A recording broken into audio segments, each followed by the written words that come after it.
Raising teenagers is hard. Understatement of the century. This is Mentor Select. Mentor Select. Parenting teens to be successful adults. Mentor Select serves parents who are raising teens. Every week, Derek interviews leading experts that work with teens, educators, counselors, mentors, and authors to give you practical tips, strategies, and resources that you can incorporate immediately to better connect and understand your teen. All while parenting them to be successful adults, focusing on social and emotional development, something that's left out of the classroom, but not in ours. Be sure to subscribe, share, and rate. This is Mentor Select, and this is your host, Derek Phillips. Welcome to episode 89 of the Mentor Select podcast. I am thrilled that you're joining us this week for another phenomenal interview with one of our guest mentors. Parents, you're in for a real treat today. We have Adrian McConnell with us. He is the founder and executive director of the nonprofit Youth Revive, Inc. How are you, Adrian? I am phenomenal, brother. How are you? I can't complain. Life is good. Yes, that it is. That it is. Well, I'm certainly happy that you're able to take time in your busy day to share your expertise with the listeners. Certainly, let's jump right into it. Adrian, so Youth Revive, Inc. Tell us more about that organization. Yeah, certainly. So Youth Revive was established in August of 2013, and the mission is to empower young people to become character-driven revivalists.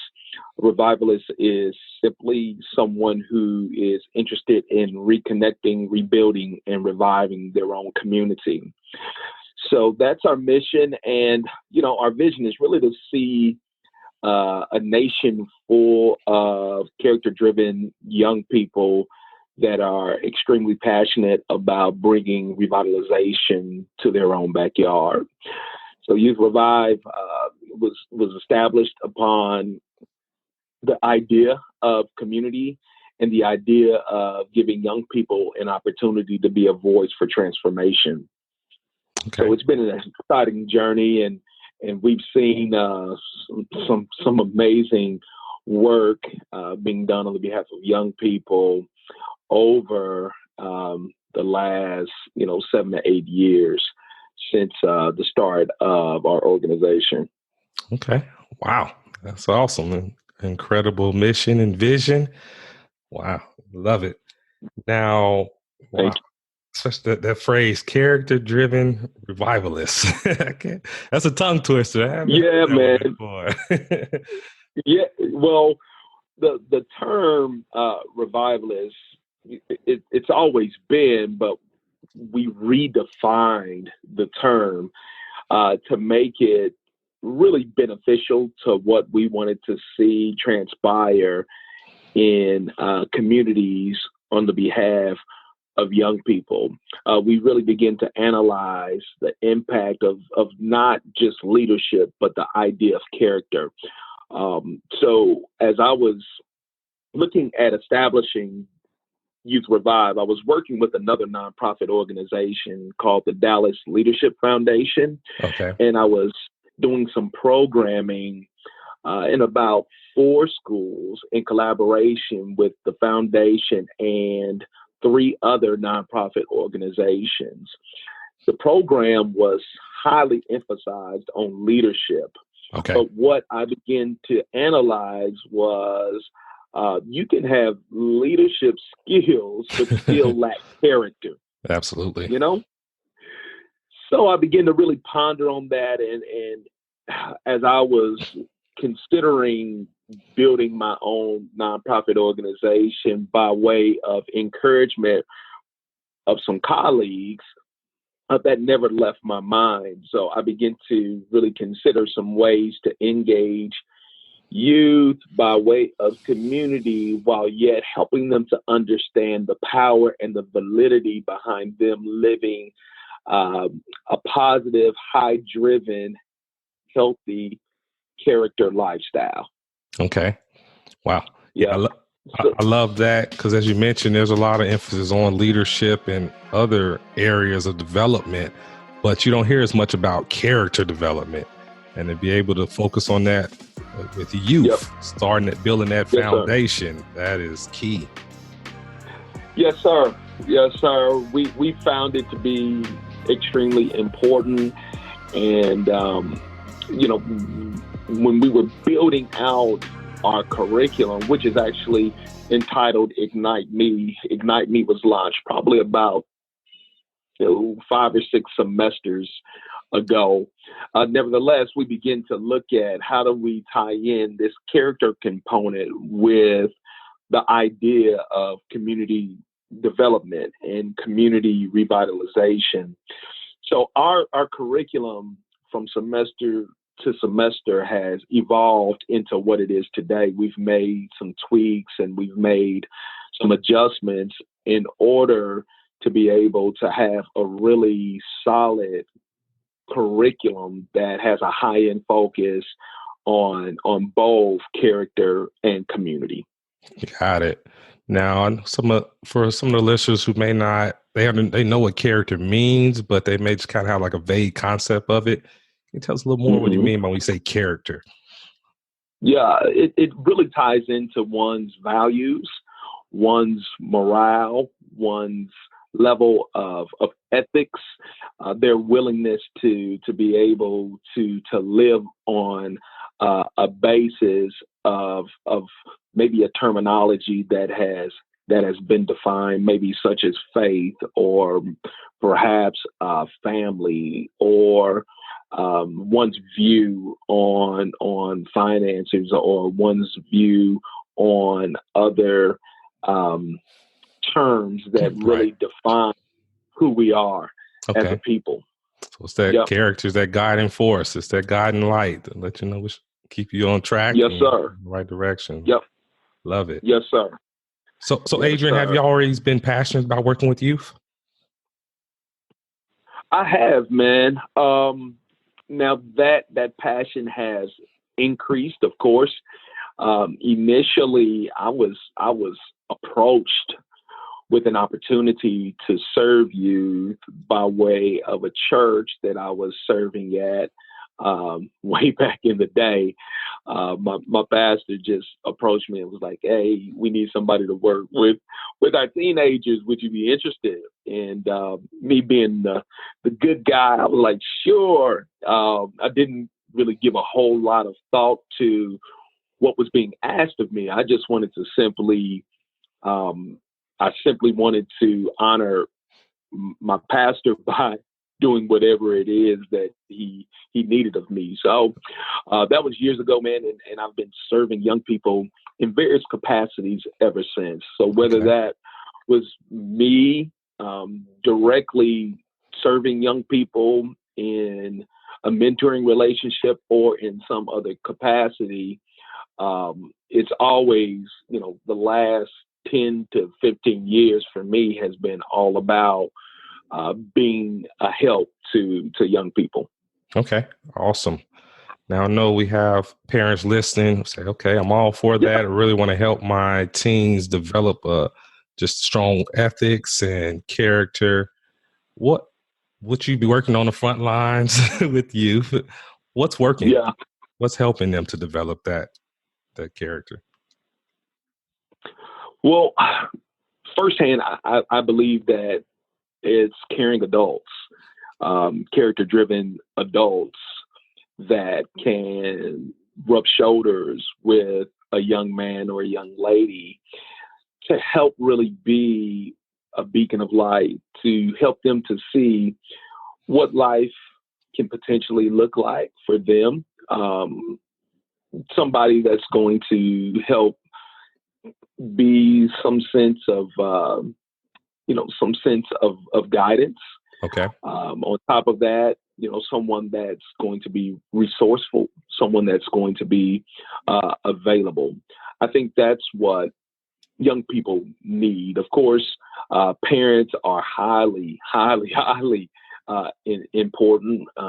Matter of fact, they are the first role models that that young people look up to. It's the parents, but Right. alongside that parent or parents or grandparents or guardians, it's the need to have other loving, caring adults that will reinforce what that parent is offering that child. Okay. Yeah, absolutely. That's something that we used to always say in the Army was, hey, lead from the front. It sounds like what you're saying as Yeah. parents and as those caring adults, we have to be that beacon of light, have to lead from the front. And I love you mentioned as far as character driven caring adults. So you have to model that good character. Yes, sir. Because there's a such thing as as non-character driven adults. No shortage of those. Yeah, man. So emphasizing the need to have a healthy character driven adult in the life of a young person is really life altering. I mean, to have some male that you can lean towards, someone that will not only play video games with you, but will also perhaps help you in a particular subject matter. To find that balance between fun, but also these life choices and decisions that young people, have to consider, right, and think through. Yeah. So it's playing, both sides of that. Yeah, I'll play basketball with you, but let me find a means to also enforce a life lesson within this opportunity. Yeah, I agree. Every opportunity experience, it can be a learning experience. Absolutely. Certainly. Now you mentioned Ignite Me. So Youth Revive has its own curriculum. That's pretty impressive. Correct. Correct. So when we launched the Ignite Me program, we developed a curriculum. It's roughly 12 sessions, and the program is semester-based. It is in class. We are currently partnering with 5 early Dallas ISD colleges. They call them PTECs, which pretty much stands for Project-Based Learning. And with the technical side, you're dealing with, of course, information technology. So nevertheless, we've been partnering with these PTECs in Dallas ISD, and it's been great, man. We're in a total of 5 schools: Hutchins, Pinkston, Lincoln, Roosevelt, and we just launched in Madison this semester. So what we do is we go into the traditional classroom space. We partner with a teacher to help co-facilitate our program. Our sessions last roughly about 90 minutes. Okay. And the first few modules have a high emphasis on the character side. And then for those final sessions or modules, they focus more so on community development. And we help students to identify an issue that is taking place in their own backyard. And we teach them on how to develop a solution for that issue. So take, for example, police brutality or homelessness amongst teens, right, or sex trafficking or teen pregnancy. Those are some of the issues that our students have identified and created a solution behind. We have an end of the semester capstone event called Community Action Project Day, where our students present the issue that they've identified, and they also present a solution. It's very similar to a science fair. And what we'll do is bring in judges, and our judges are typically businessmen, businesswomen, Okay. leaders that are within the community, and they judge our students on 7 different categories. Categories ranging from the research of the community issue to the research behind the solution. They also are judged on their action plan. So how are you going to go about addressing this issue? What is your plan? So I see you have a solution, but what is your plan in order to fulfill that solution? Okay. So that's a snapshot of the Ignite Me program. Wow, that sounds incredible. Sounds like we need a program like that or in every school in the country. Brother, listen, we are well on our way. All right, I can see it. Definitely. And I certainly wish we had a program like that when I was in school. And, Me too. Me too, man. And it's funny, I get a lot of parents where that is a common complaint for parents. Is like, okay, they're not teaching life skills in school. Mm-hmm. So that's certainly something that you all are filling that void. That's remarkable. Yeah, we're definitely trying to do our very best to aid the student with what they may not necessarily be receiving from a school. Right. The education system right now is set up a little different, in comparison to perhaps how it was when you and I were in school. So things have changed drastically. We find that the education system is more so set up to have teachers facilitate a particular subject matter in preparation for a given state test. Right, exactly. So we're seeing that more often, and teachers are fully aware. I think even high-end decision makers are fully aware of the ramifications that come behind that. But nevertheless, there's not a whole lot of change that I am familiar with at this point that's taking place. There may be some discussions made about getting back to some of the days of old, but as of current, we don't see a whole lot of changes taking place in our educational system. And so, what we try to do as an organization, and even from a programmatic aspect, is, as you mentioned, fill those gaps, right, as much as we can. Yeah, definitely. I'm a big believer. It takes a village. It takes community. We can't just have to fill those gaps, and the teachers have their hands filled, like I say, preparing for those statewide tests. And that's just, it is what it is. It certainly has unintended consequences, but organizations like Youth Revive can step up and help the teachers out. It's a partnership. So I love it. For me, I'm really big on character building because, first, like I said, being a military veteran, that's something that was definitely drilled into us, the Army values and character and all of that.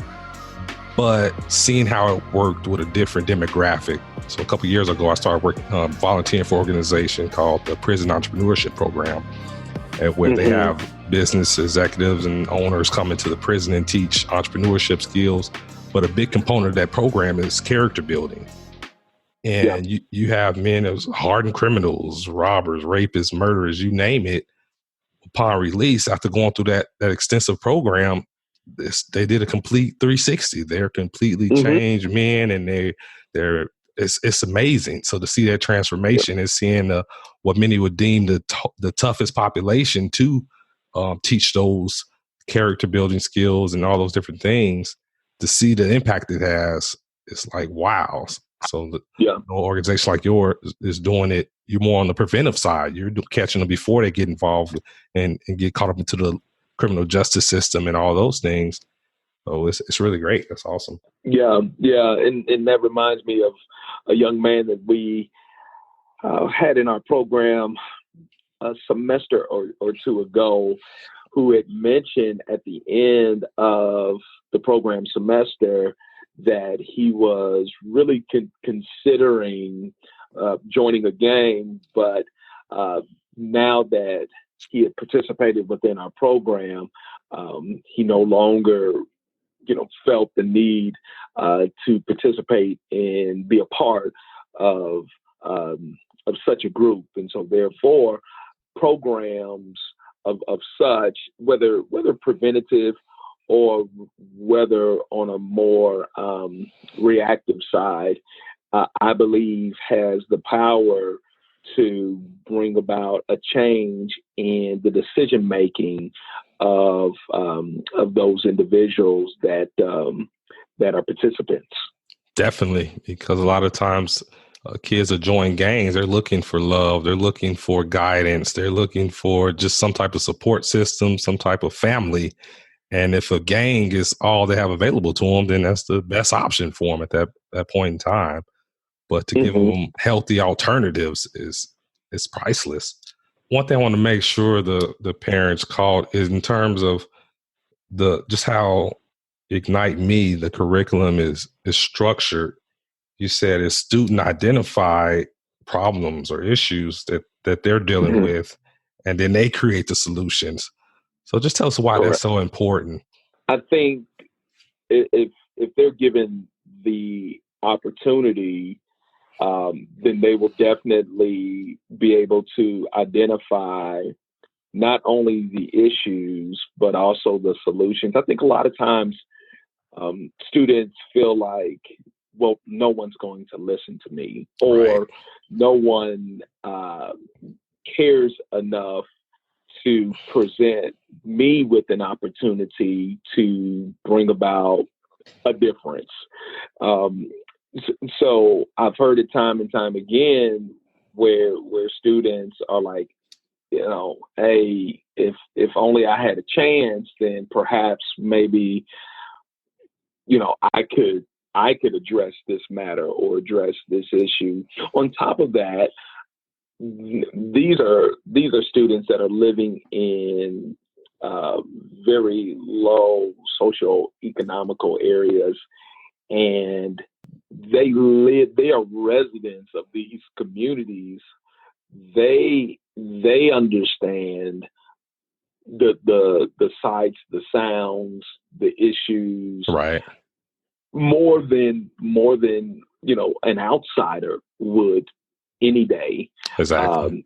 So giving them those opportunities to highlight these matters, or to even consider, because sometimes they're not able to quickly identify what's been a problem for so long. So yes, though they are the ones that are capable of identifying these matters, sometimes they need someone to assist them in being able to quickly call out an issue. It's like, oh yeah, that has been a problem, or it could be a conversation where it's like, hey, had you noticed in your own neighborhood that there are 3 boarded up homes right next to each other, plus 3 vacant lots?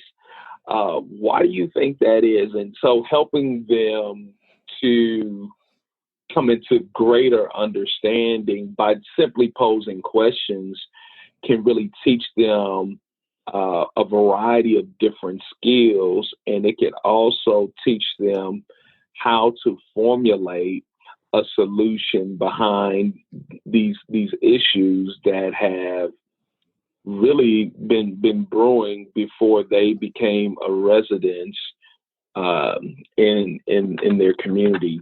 So I think it's important for a variety of reasons, leaning primarily towards helping them to develop these variety of transferable skills, right, that can bring about a difference in their lives personally, and on top of that, bring about a change in the community wherein they live.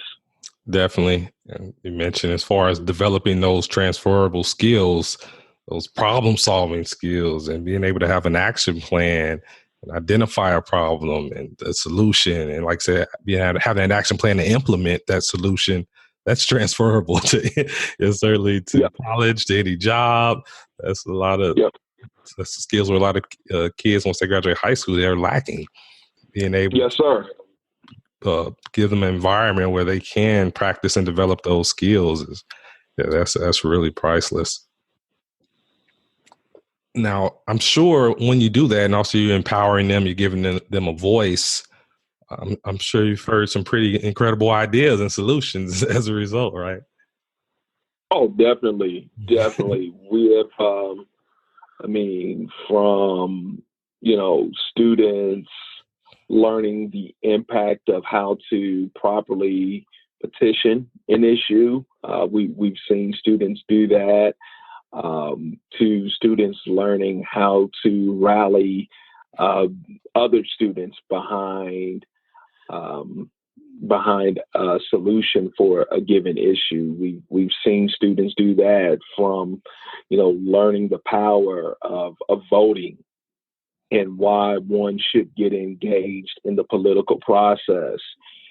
We've seen a number of different solutions that students have fulfilled, and we've also seen ideas for various issues that students would like to implement and put in place on behalf of an identified issue. Like last semester, we had 30 different community issues.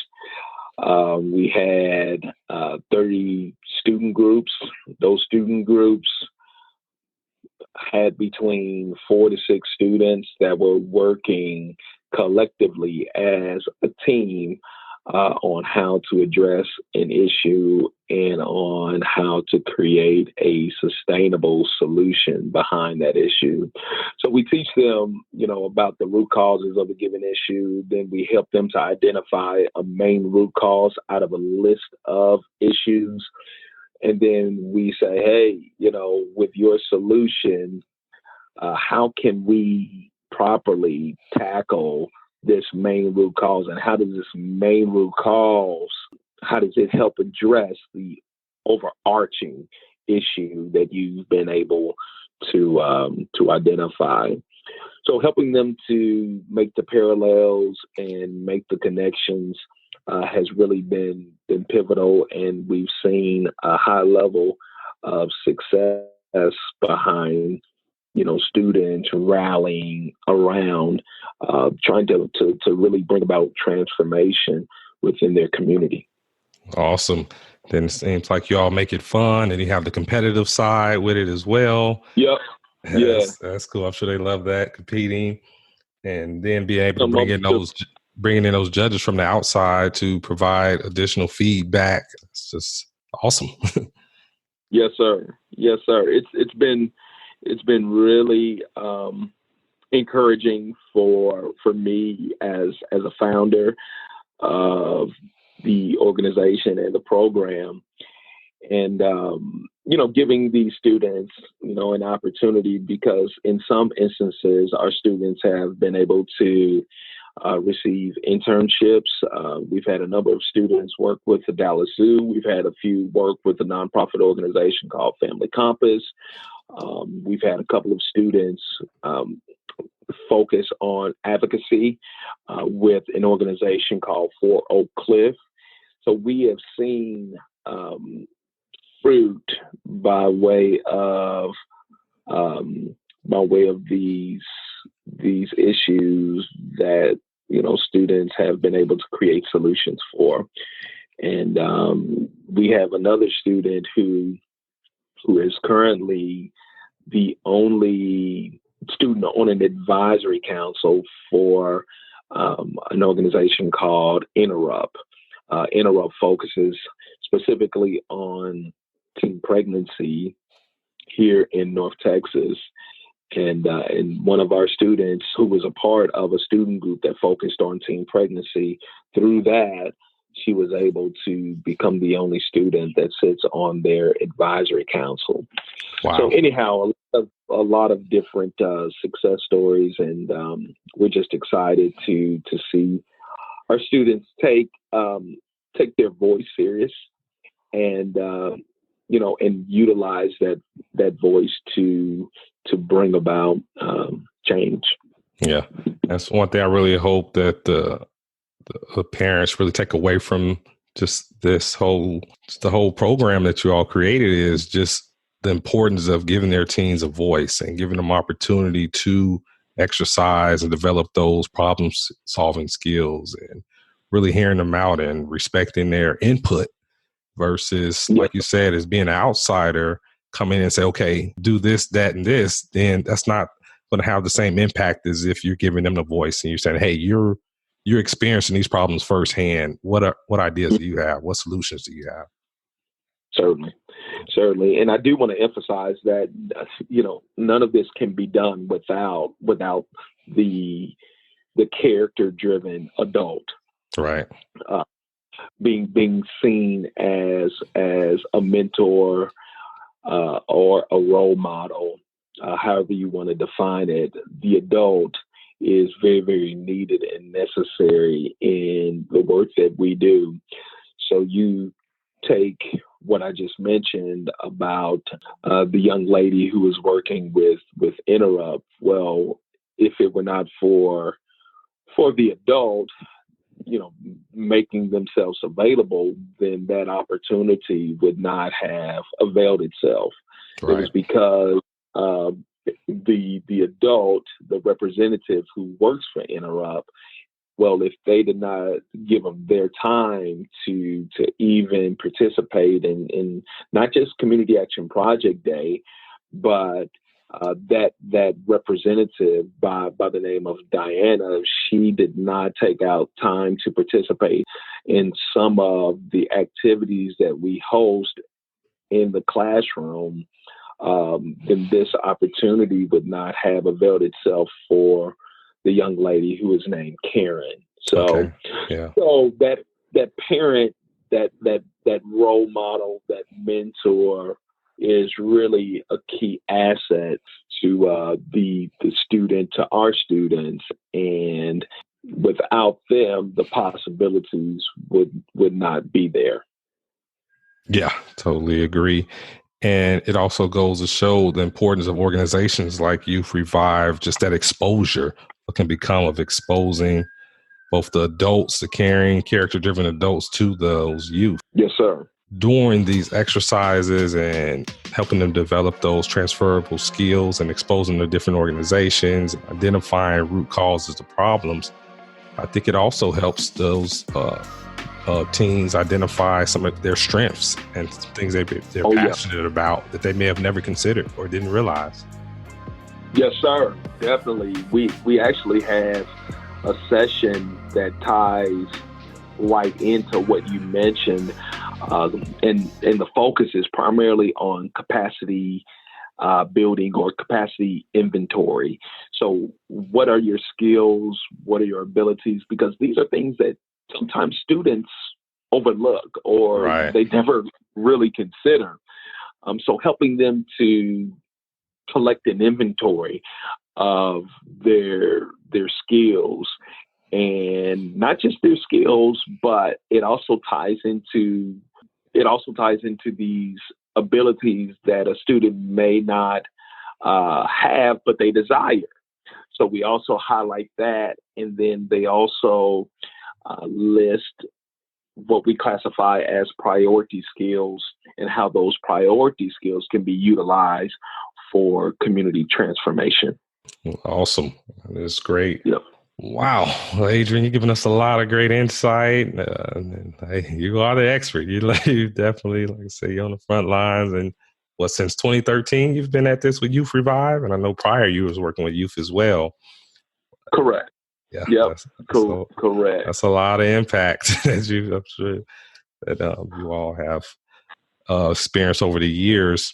As we get ready to wrap up this interview, what would be some closing words of advice or resources that you would like to share with parents? Yeah, definitely. One thing that I would like to encourage is the need to make sure that your child, regardless of the age, if they are able to comprehend, if they're able to understand, if they're able to protect themselves in some capacity or another, then I would highly recommend that you connect them with a character-driven adult. And this could be by way of your church. It could be by way of the Boys and Girls Club. It could be by way of a daycare. I don't think a child is too young in consideration of some of the prerequisites that I mentioned for mentoring. Right. So I highly recommend that to the listening parent. My daughter is 12 years old. We started encouraging mentorship when she was maybe 6 or 7. So having individuals in the lives of your child is very important. Look for opportunities to engage your child in programs that are going to equip your child. And these are not just any program, but we're talking about programs that are led by amazing character-driven adults. These are the type of programs that will aid your child in becoming more than you could ever imagine. So for my child, we got her engaged in programs and in other opportunities that were going to help cultivate and shape her into who we believe she's called to become. And so if you're a parent out there and perhaps you're trying to figure out how do I add to some of the teachings that my child is receiving within the home, look for a program, or look for that caring driven adult male that perhaps you attend church with, or perhaps that you work with, and ask them, hey, would you be interested in engaging my child, or encouraging my child, or sowing seeds of health and wellness into my child so that they might be able to become all that they can be. These individuals are out there. These programs are made available. You just have to identify the right person or the right program that is going to be beneficial to your child. Wow, that's phenomenal advice. And I think that's something that's often overlooked by parents. That's just my motto. It takes a village. Parents don't have to do it alone. They can identify those resources in the community. And as you mentioned, they're all around. Just have to identify them. And that's some of the topics certainly near and dear to my heart. My wife and I just recently published a children's book series called Father Figures. And that's what it's about, identifying those positive, character-driven male role models in their community who can step up and be mentors, and not just men, of course, women, but mentorship is, I love that you mentioned a child's never really too young to start taking advantage of all of the value and benefit of mentorship. Yes, sir. I got to get my hands on that book. Yeah, definitely. It's on Amazon, Father Figures. My wife did the version for the girls and I did the version for the boys. So something I'm really excited about. And that made all the difference in my life growing up, having those father figures, those mentors to step up and really help guide me in the right direction. Wow. Well, Adrian, can't thank you enough for all of the great guidance and just sharing those stories and just letting us know all the great things your organization is doing. How can people listening get involved? How can they contact you? How can they get engaged with Youth Revive? Certainly. We're on all social media outlets. If you just search Youth Revive Inc., you'll be able to find us on Facebook, Instagram. We're on LinkedIn. We're also on Snapchat.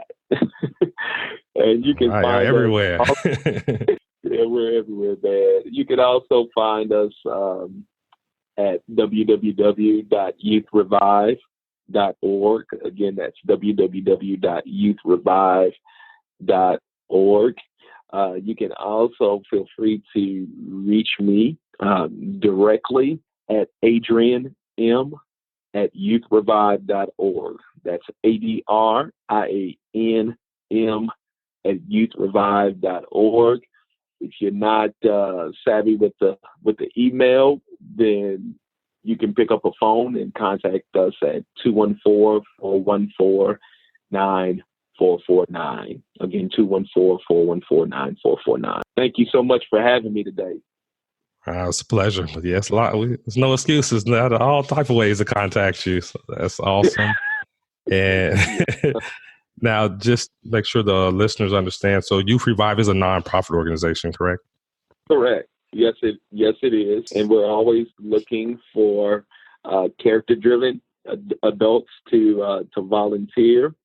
And we're always looking for advocates, just individuals that want to get the word out about our work. So to learn more, jump on our website or hit us up on social media.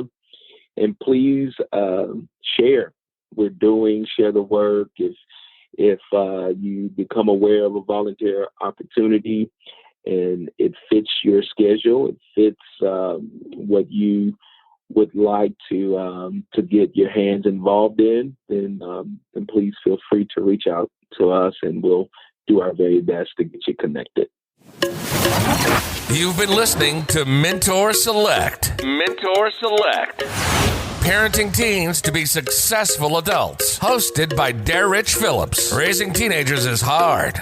Understatement of the century. We get it. That's why Derrich interviews leading experts that work with teens, educators, counselors, mentors, and authors to give you practical tips, strategies, and resources that you can incorporate immediately to better connect and understand your teen. That's why we do the show. Be sure to share Mentor Select with other parents of teens. Follow us on social media at Mentor Select to stay up to date on the latest tips, strategies, and resources for parenting teens. Send your questions and comments to Derrich at mentorselect.com. Tune in every Wednesday for new episodes. Till next time, this is Mentor Select.